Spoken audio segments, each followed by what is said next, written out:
loolu nag mooy li nga xam ni moo sabab émission bi ku wax faram fàcce ko nag di nga wax ci tolluwaayu politique am ci tolluwaayu dundinu askanam ci tolluwaayu démocratie am loolu yëpp dinañ ko waxtaanee tey ci seen émission faram fàcce ak suñu gan madame Yacine Fall lay wuyoo maa ngi lay nuyu madame Yacine Fall. Papa Ngagne maa ngi lay fay di la gërëm ci invitation bi. te di nuyu ñi nga xam ne ñoo ngi ñuy seetaan ci biir réew mi ak bitim réew. jërëjëf ñu wax ni am nga mouvement boo xam ni itam jiite nga ko muy def li la war. ñu wax ni itam ku jege Pastef nga maanaam yéen a bokk ay doxalin. yéen a bokk gis-gis ku wax Pastef itam di nga wax M2D. nga nekk membre itam ci kuréel googu di M2D nekk itam ci wàllu xam-xam ñu ràññee sa xam-xam ci wàllu économie.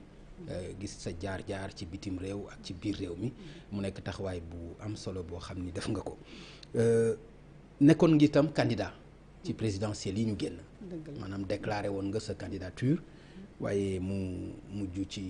voilà quoi mujj ci dem ànd ak Ousmane Sonko. alors lan moo waraloon loolu. li waraloon nga yëkkati candidature bi ba ñëpp tàccu ne jigéen la am ci yéene am ci lépp. xam nga élection yi ni mu demee woon Pape Ngagne 2019 parrainage bi moom la ñu tegoon muy tey jii loo xam ne lii CEDEAO ŋàññi na ko sax mu doon loo xam ne lii président de la république dafa décidé woon ni damay tànn xëy na man maay tànn ñaata nit ñoo nekk ci jongante bi muy loo xam ne lii lu bees la woon ci Sénégal donc muy du man rek ay candidat parti politique ay candidat société civile. soo waxee ni président dafa wax may tànn. mais ku ne xam na ni ñu defee parrainage. ku ne gis na ku nekk yanu say saako. dem teg say parrainage. ñu wax la am nga wala amuloo. mécanisme bi ñëpp teg nañ ci seen bët. mécanisme bi teg nañ ci seen teg nit ñi teg nañ ci seen bët. mais tam mécanisme bi am na ñu bare ñu ŋàññi ko parce que boo xoolee rek ni ñu ko doon processus bi di nga ko tëralee. boo xoolee tamit candidat yi ni ñu leen tànn ak ñi leen doon tànn. ak ni ñu tërale woon parrainage bi man xam naa statistique xam nañu ay sélection xam nañu tànneef mais tànneef bi ni ñu ko tërale woon yaakaar naa ni ñi nga xam ne ñoo doon tànne conseil amuñu woon moyen dégg nga matériel ak technologique pour tànn boo xam dana mucc ay ba nga xam ne ku nekk li nga indi woon li di nga matle wala nga am donc je pense que tegoon nañu ci élection présidentielle yoo xam ne ñu bare ñoo xam ne ñi nekkoon nañu candidat taxawoon nañu ni ñu tege woon parrainage bi bu la mënuleen a permettre ñu jàll parce que simplement parrainage bi d'abord dañ ko ŋàññi ni mu ko demee parce que kenn mësul woon gis parrainage bu mel noonu ci dëkk. mais ñu bari aussi dem nañu seen ay parrainage jàll nañu donc. Ousmane Sonko ñu bari jàll nañu ñu jàll ñaata lañu juróomi candidat rek a jàlloon. kon xam nga ne par dëgg la di candidat yi bare woon nañu mais juróomi candidat rek et c'est la première fois depuis ay at yu bare amuñu benn jigéen bu nekk ci bu bokk ci jongante bi ñu nekk bokk ci ñi jàll ji. kon loolu tam dañ koy wax ni dañuy koy leçon la luñ ci jàngat la am naa yaakaar ni jàngat nañ ko au niveau international au niveau régional te tam au niveau national je pense que observateurs yu bare wax nañ ne parrainage bi c'était antidémocratique parce que tere na ay candidats yu bare ñu ak ni ñu ko tërale woon ak conditions yi ñu tegoon c'était quand même assez contraignant mais surtout tànneef ki ñu ko doon tànne ak ñi ñu ko joxoon ñu tànn ko ci temps bu gàtt te dëgg yow forme bi nga bëggu nga ŋàññ wala fond bi parce que parrainage wala lu xeetoo ak moom mënul ñàkk ci élection présidentielle. sinon dañuy am ay millions yi candidats. waaw mënul ñàkk. mais non pas la forme mais surtout ni ñu ko doxalee woon xam nga parrainage am na ci dëkk yu bare. waaw mais d'abord nombre de signatures yi ñu doon laaj bare woon na lool condition signature yi ni nga ko waroon tasaare ci digg réew mi bare woon na lool diisoon na te tamit xam nañ ne parrainage bi dès l'instant que dafa tegu woon rek. dafa laloon xaalis c'est-à-dire que il fallait déjà en tant que candidat parce que candidature présidentielle war ñu ko teg rek ci xaalis dëgg la ni xaalis bokk nañ ci parce que soxla nga pour defar sa logistique organisée mais nit ñi ni ñu waroon wëree Sénégal c'était une campagne en fait électorale avant la lettre te tam xam nañ ne xaalis bu bare. te yow amoo woon moyens financiers yi amoo woon moyens humains yi maanaam amoo woon ay nit yu la ko defal amoo woon xaalis boo ci def. mais j'ai fait le tour du Sénégal ak ay nit donc amoon naa peut-être que moyen parce que tout wër naa Sénégal mais. wër naa Sénégal dafa wër Sénégal wër naa non je veux dire que wër naa donc faire le tour du Sénégal. waaw c'est pas donné à tout le monde. c'est pas facile. kon donc déjà le fait d'avoir fait le tour du pays ça veut dire que taxawoon nga taxawaay boo xam ne bii nii mën nga amoon nga yéene ak amoon nga intention amoon nga capacité ci sa xalaat ni mën nga jëte réew mi kon yaakaar naa ni loolu du rek dama amul woon may mais je pense que le parrainage c'était non seulement le processus mais c'était aussi le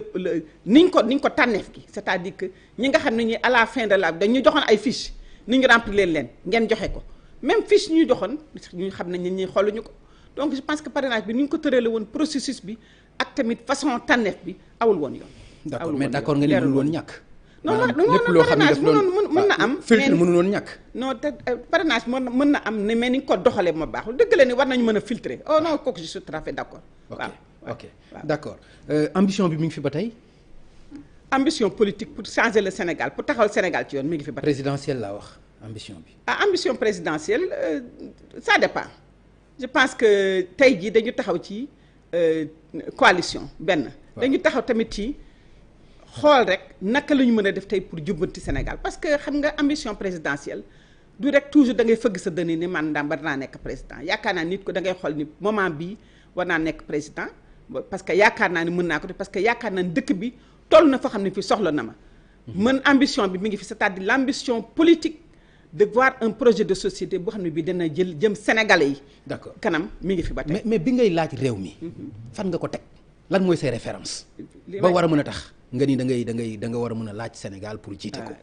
fi ma ko teg kañ bare naa Pape. waaw mais wax ma foo ko teg fi ma ko teg d'abord ci ni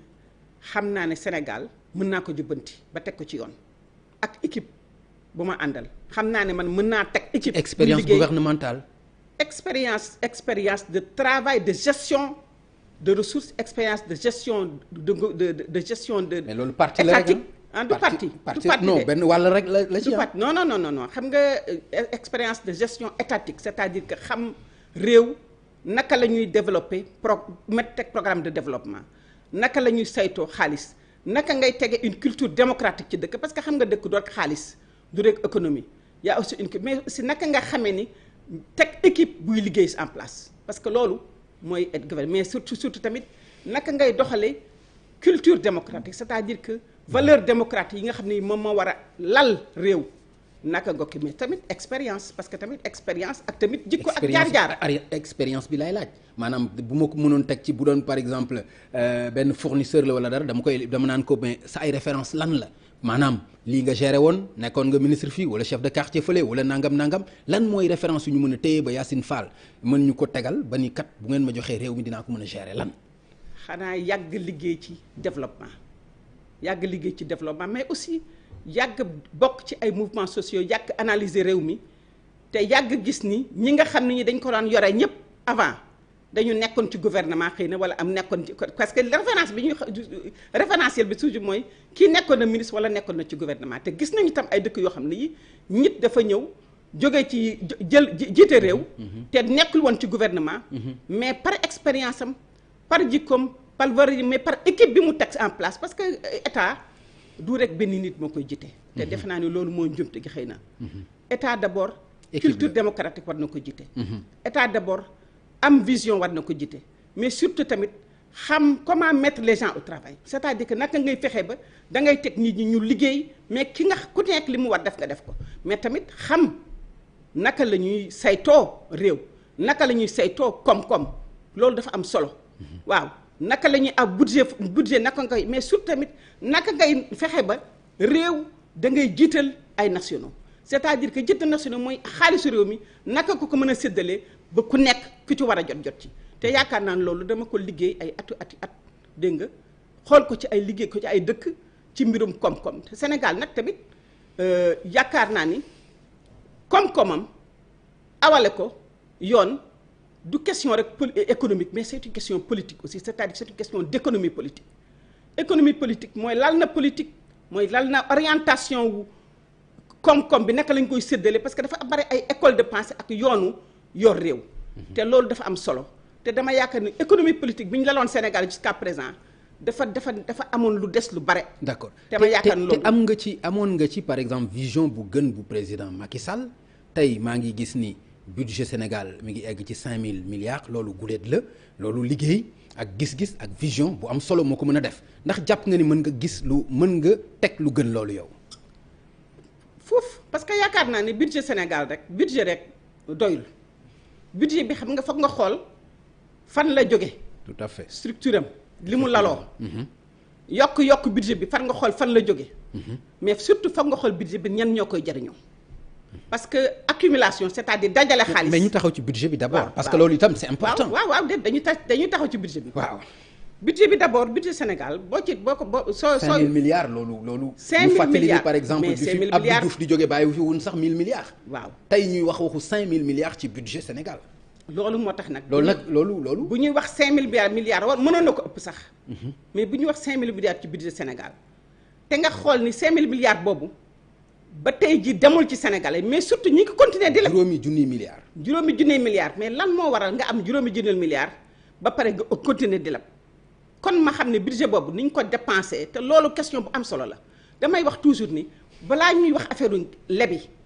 nañu xool d'abord suñu rationalisation suñu xaalis c'est suñu xaalisu réew budget bi ñu dajale fan lañ koy dugal ak naka lañ koy dépensé te loolu déjà rek lu am solo la ci ma pour man te ma am ci xam-xam parce que budget bi tey boo ko xoolee li balaa ngay jaay def dara da ngay fay bor te ñi continuer di leb donc budget boobu li ci gën a bare tey yaa ngi koy jël di ko fayee ji bor te fan ngay lebi léegi yaa ngi leb ci marché financier yi. laa ngi parce que am nga crédibilité. parce que am nga crédibilité pour leb ñu lebal la. non du crédibilité rek moo doy de xam nga lu tax. waaw am nga pétrole. bor bi nous sommes solvables bor bi dafa tax ni Sénégal dafa am tey. alal yoo xam ne bien avant aussi. non pétrole bi. Sénégal non may ma rek ñi ngi koy lebal. non Sénégal dañ ko doon lebal mais boo xoolee les 4 dernières années yi 5 dernières années dafa yokku montant bor bi dafa yokku. montant kii bi ni mu tudd sax gaawatu bor bi dafa yokk différentes sources fi ñu lebe dafa ñu ngi ci eurobond ñu ngi ci marché financier yi kon ñu ngi ci mais xam nga ni Amérique ña ngay leb aussi xam nga ni Amérique aussi ña ngay leb Amérique dafay leb bien sûr xam nga ni France ña ngay leb mais ñun suñu lebee non France dafay leb mais xam nga France ak Amérique bu ñu lebee képp xaalis bu ñu génne dañ koy justifier mais ñun ñooy dëkk boo xam ne dañuy leb ñoom ay fonds politiques yoo xam ne yi mën nañ ko dépenser te ci suñ ci li ñuy budget boobu lay jóge jógul ci li ñu leb de mi ngi jóge ci suñu budget 5000 milliards yooyu moom la ñu jël di ko dépenser créer ay agence budgétivore yoo xam ne am la ñu Sénégalais yi benn njariñ génnal nga dem Casamance maa nga dem Waalo nga ma dëkk maa nga dem Fatick nga laaj ci marché jigéen ñi mbaa nga laaj paysans yi lan mooy tous ces institutions yi am yi lu ñuy leen jariñu dara donc budget bi déjà dañ ko dugal ci kii mais le budget de président de la République rek dafa diis donc ñi ngi jël suñu xaalis di ko dépenser ci loo xam ne ñu amaloon njariñ askan wi dem nag ëlbatiku di lebi booy lebi nag bien sûr que da ngay teg ay garantie mais négociation bi nga négocier tamit da ngay teg ay garantie tamit ci réforme yi nga def sa dëkk moo tax ma dellu soit ci économie politique parce que bu dee tey da ngay leb mais dañ la naan leb yi am na condition sa dëkk nii nga koy doxalee sa privatisation nii nga koy awee bu dee tey ji da nga jaay sa entreprise nangam ak nangam ñii ñoo koy jënd na nga privatiser lii na nga fexe ba secteur privé yi nga xam ne ñoo ngi ñëw nga may leen place plus que mais loolu ak bor ñu ànd rek loolu ak bor loolu ak non bor partout non xam nga aussi non Papa Ngogne kooku option la d'approche économique mais réew mi lay lebal aussi dafa am politique économique am non du réew rek a lay lebal réew dina la lebal institution dina la lebal institution ba lay lebal itam muy réew mu institution la nekk réew ma ci institution ba ci am réew la nekk institution ba même bu fekkente ni dafa paranational wala para international am na ay maanaam mënta ñàkk mu ne la bu ma lay lebal lii mooy conditions yi lii mooy conditions yi. mais conditions yooyu yenn saa yow war nga xool ni ba amulay njariñ sa bopp nga xool conditions yi nan la nga ni ko du ma ko leb su ma ko lebalee nag naa delluwaat ci sama budget bi ma am ma xool naka laa jëlee milliards yooyu ma jël di ko dugal feneen ma dugal ko ci asfal ma dugal ko ci ndox mi ma dugal ko ci mbënd mi ma dugal ko ci mbay mi ma bañ ko def fi nga xam ne. est-ce que yaakaar nga askan bi am nañ boobu culture maanaam ànd ak gouvernants yi ci jéngu boobu maanaam du ñu leb dañu takk suñu biir est-ce que yaakaar nga. non du question takk biir mais lan ngay def kon lan ngay def. lan ngay def mooy rationaliser c'est-à-dire que. budget état rationalisation boobu laa lay wax. xaaral ma wax la ko. waaw d'abord ñaata ministre la ñu am ñaata conseiller la ñu am ñaata agence la ñu am ñaata la ñuy fay benn institution yu mag yi ñu am yi di ci dugal ay milliards yooyu suñu leen dindi woon benn hôpital rek bis ma ne ma wax ko hôpital Dalal Jàmm rek ça a coûté 7 milliards ñaata xaalis la ñuy jaay donc déjà dans la santé rek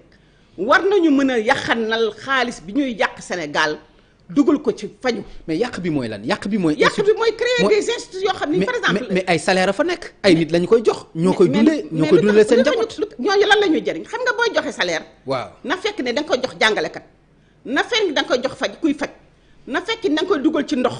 na fekk da nga koy créer da nga koy créer entreprise buy boo xam ne bii ni fexe nga ren jii ñi ngi dem ci tabaski ji ñi kii nu mu tudd sax ñi nga xam ne ñi ngi yar seeni xar dañu am problème pour am xont bu cher na fekk ne yaa ngi koy dugal ci nit ñi bu ñu bayee seen soble ci sama ca fële ca wàllu barki dem rek ñu am magasin de stock dugal ko ci li nga xam dafay jariñ askan mais créer ay institution pour fay ay salaire ay nit yu bind ay rapport kooku amalul Sénégal benn njariñ te dañu ni woon dañ ko arrêté woon Sénat dañ ko tëjoon n'est-ce pas pour que ñu ubbiwaat ko pour placer ay politiciens HCCT lu muy jariñ donc am nañu ay institution do amaluñ ñu njariñ li gënoon anam njariñ mooy loo xam ne li mooy suqal askan wi jox xale yi liggéey fexe ba suuf si ñuy wax di xale yi am ko am liggéey mën donc li may wax mooy ne rationalisation mooy ni priorité fi mu war a nekk foofu lañ ko war a dugal d'accord léegi est-ce que madame Yacine Fall est-ce que dina yomb par exemple réew yi nga xam ni nekkuñu sax ci développement presque ci voie développement la ñu nekk est-ce que dina yomb ñu mën a dem sans banque mondiale wala sans FMI est-ce que yaakaar nga loolu yomb de parce que man xam nga dama bind lu bari ci banque mondiale ak FMI depuis 30 ans boo ko maa ngi ciy bind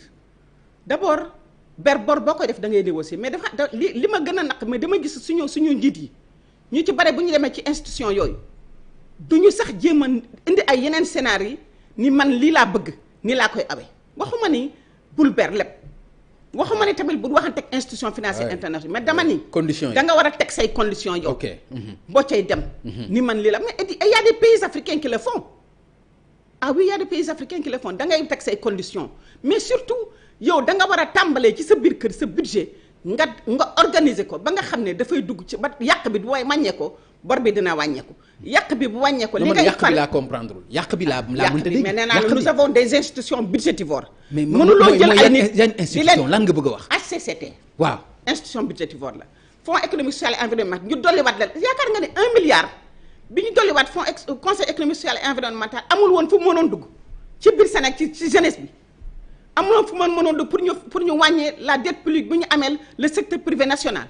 amul woon fu ñu mën a dugg pour que ñi nga xam ne amuñu ndox fii di président de la République demoon dans le nord am nañu fa am ñu bare amuñu ndox ba dañu fexe ba ñoom ñu bari am nañ fa ndox am nañ ndox ñu bare amuñu demal Mbaan demal Podor demal Niassante gi nga xam ne gi c'est le plus grand luuma du département de Dagana amuñu ndox demal Pathé Badjo ñu ngi may dégg amuñu ndox demal barki kii comme même à Dakar fii y a des gens qui ont pas d'eau donc bu ma nee boo nee ni am nañu ndax dañ la mere parce que ñoom amuñu ndox te dañ leen di digal jusqu'à la veille des élections ñu dem du ñu gisati ndox ba robinet ñëw seen buntu kër donc tey le problème de l'eau au Sénégal devrait être résolu parce que xaalis boobu ñu yàq mënoon na dugg foofu donc je dis que c'est une question de priorisation budgétaire. gis nga projet yi ci état bi am aussi ci KMS 3 donc quand tu me dis que le Sénat est nécessaire alors que le Sénat xaalis boobu ñu mën ko dugal feneen quand tu me dis que le conseil économique social et environnemental est nécessaire ak nit ñi ñuy fay ñuy bind ay rapports yoo xam ne kenn du ko lire ñuy fay ay salaire mais loolu warul am Sénégal warul am dans un pays qui se boo xam ne bii Macky Sall bu ñu ñëwee fekk ñu les 25 pays les plus pauvres du Sénégal du monde ñi ngi nekk ci 25 pays les plus pauvres. da nga bëgg réew mi sans institution loolu nga bëgg. non waxuma lan nga bëgg lan nga bëgg. lu ma waxuma sans institution mais dama ni. waaw am na institution bi yoo xam ne dañ leen war a éliminer xaalis boobu ñu ko jël ci def ñu dugal ko ci askan wi loolu laa wax waxuma sans institution parce que on a un état on a des ministères d'abord on a trop de ministères gouvernement war nañ ko mën a wàññi te ku fi ñëw taxaw loolu ngay wax Macky Sall bi muy nekk candidat loolu la waxoon xam nga ne tous ces conseillers tous ces gens personnes qui ont des rangs de ministres ñu lay fay oto di la jox essence di la toppatoo mais c'est beaucoup d'argent qu'on perd tous les jours pendant ce temps il y a des Sénégalais qui yoo xam ne it benn jour la ñuy lekk par jour il y a des enfants qui n'ont pas de amuñu extrait de naissance te dañu leen di fayeku nit ñi bu ñu feebaree dañu dem hôpital lu ne da nga koy jënd boo ko jëndul da ngay dee tout le monde le sait tey jii durant le Covid xam nga ko da ngay def analyse yu toog fi parce que mënuñu ko yóbbu ñu ko yóbbulee France résultat yi du ñu génn donc li ñuy wax mooy ni bu ñu mënee def 7 milliards ci benn hôpital la Dalal Jàmm war nañu am département ministériel yi nekk Sénégal yëpp les 45 départements ñu am fa benn bu ñu ko defoon depuis 2012 kon 47 départements am na bu nekk benn hôpital mais gis nga ni ñu ngi koy def. non je me dis que depuis 2012 waroon nañu tey non xaalis boobu ñu yàq papa ngañ xaalis boobu ñu yàq ma lay wax ni rationalisation waroon nañu dès le début bu ñu ko defoon ci département bu nekk depuis 2012 bu nekk am benn département ñu jël plus 7 milliards tabax ci benn Dalal Jàmm c'est possible loolu laa lay wax ne yàq bi foofu la war a dugg. d'accord alors madame Yacine mënuñu bañ a woon xam naa sax li ñu waroon wax